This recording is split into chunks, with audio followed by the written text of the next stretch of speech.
Situasi di Timur Tengah kembali memanas. Pasukan Iran melalui IRGC dilaporkan melancarkan serangan rudal ke wilayah Tel Aviv, Israel. Serangan tersebut menghantam kawasan Bnei Brak, termasuk infrastruktur penting seperti pipa air. Berdasarkan laporan yang beredar, Iran diduga menggunakan rudal balistik jarak menengah dalam serangan ini. Rekaman yang memperlihatkan detik-detik serangan hingga nampaknya diunggah melalui Telegram Rabu 1 April 2026. Tak hanya Iran, serangan juga dikabarkan datang dari kelompok Hizbullah dan Houthi yang dilaporkan melancarkan aksi serentak ke wilayah Israel pada hari yang sama. Sementara itu, layanan darurat Israel menyebutkan sedikitnya 14 orang mengalami luka-luka, termasuk seorang anak perempuan berusia 11 tahun di wilayah dekat Tel Aviv.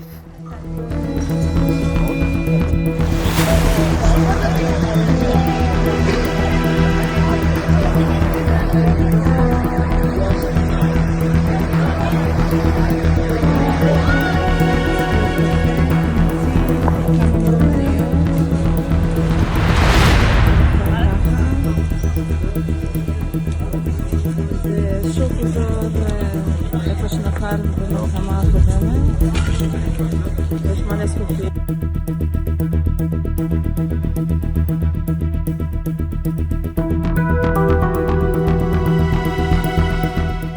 Download Tribun X sekarang, menghadirkan lokal menjadi Indonesia.